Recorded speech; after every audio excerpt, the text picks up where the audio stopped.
TikTok Facebook Instagram কোনখানে ছাইরেন না আল্লাহর রাস্তে এটা দেখে আইকা এই করেন। আচ্ছা মিনির সাথে কাছে কি তোমাদের ভালো লাগে নাই? না ভাইয়া কেন? যেটা গেলে বাইতে পারছেন এটা দিয়া ভাই উনি পার্টি তো আমারও ভালো ছিল ভাই। আসসালামু আলাইকুম এভরিওয়ান, সবাইকে ঈদের অভিনন্দন ও শুভেচ্ছা, ঈদ মোবারক। আমরা এই মুহূর্তে চলে আসছি যেটা সিসিএনের পাশেই, কুমিল্লা সাজেক নামে পরিচিত। আমার পাশে সিসিএন বিজ্ঞান ও প্রযুক্তি বিশ্ববিদ্যালয়। আপনার ভিডিও উঠে নাই?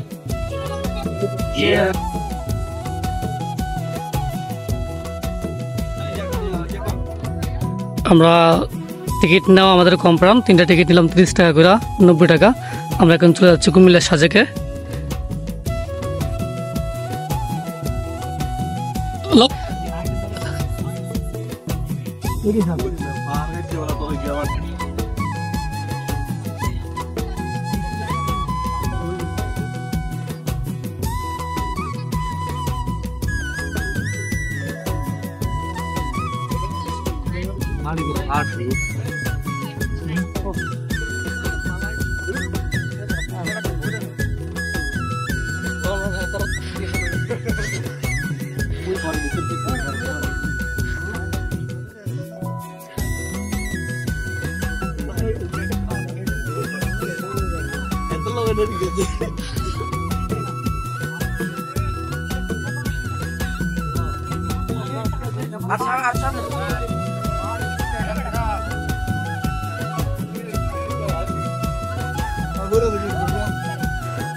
আমাদের রবল ভাই, আপনার অনুভূতি কি কুমিল্লা সাজেক আইসা? অনুভূতি বলতে আসলে এখানে সাজেকের কোনো কিছু নাই। 30 টাকা টিকিট দিয়ে কেন না আসাই ভালো। এই শখ ভাই, অনুভূতিটা কেমন কুমিল্লা সাজেক আইসা? ভাই কুমিল্লা সাজেক আইসা অনুভূতিটা কেমন?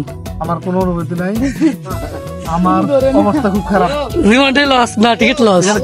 ভাই টিকটক ফেসবুক ইনস্টাগ্রাম কোনখানে ছাইরেন না আল্লাহর রাস্তে এটা দেখে আইকা এই করেন।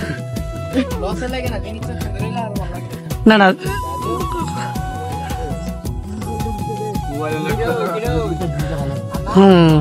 নেও না। আচ্ছা মিনির সাথে কাছে কি তোমাদের ভালো লাগে নাই? না ভাইয়া কেন? যেটা গেলে বাইতে পারছেন এটা দিয়া ভাই উনি পার্টি তো আমারও ভালো ছিল ভাই। আপনার কাজ কর আড়াদের সময় আপনাদের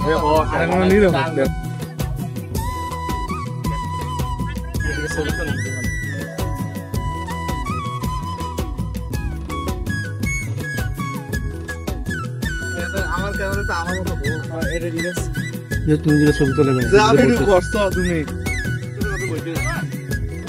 বাংলা 30 টাকা হিসেবে না তোমার চ্যানেল সব সাবস্ক্রাইবার ভালো নিবে না সহজে বাংলা। ভাই কুমিল্লা সাজেক আইসা অনুভূতিটা কেমন? একবার ফালতু। একবার ফালতু কেন? 30 টাকা কি বেশি হয়ে গেছে না টিকিটটা? প্রচুর বেশি হয়ে গেছে। আমরা তো হতাশ এই যে কুমিল্লা সাজেকে আইসা। আমরা তো আসলে ঘুরতে দেখি, আসলে আমরা ঈদের দুদিন আসছি সাজেকে ঘুরতে, যেটা কুমিল্লা সাজেক মিনি সাজেকপুর নামে পরিচিত। ওনাদের টিকিট হলো 30 টাকা। সো আমাদের এই 3 জন আসলাম, প্লাস অনেক দর্শনার্থী ছিল। সবারই অনুভূতিটা একবারে বাজে, যেহেতু অনেক গরমকাল, বাট গাছের পাতাগুলো নাই, সবুজটা একটু কম। তো আপনারা যারা আসতেছেন অবশ্যই ট্রাই করতেছেন, অবশ্যই গ্রীষ্মকালে আসবেন বৃষ্টির সিজনে, তাহলে পাহাড়ি এলাকাটা দেখতে সুন্দর লাগে। আর এমনিতেই আসলে দেখার মতন কিছুই নেই মিনি সাজেকে। এই পর্যন্তই। যারা আমার এই ভিডিও দেখছেন তাদেরকে আবারও অভিনন্দন ও শুভেচ্ছা। এবার সবাই ভালো থাকেন, সুখে থাকেন, সবাইকে নিয়ে ভালো থাকেন। আল্লাহ হাফেজ।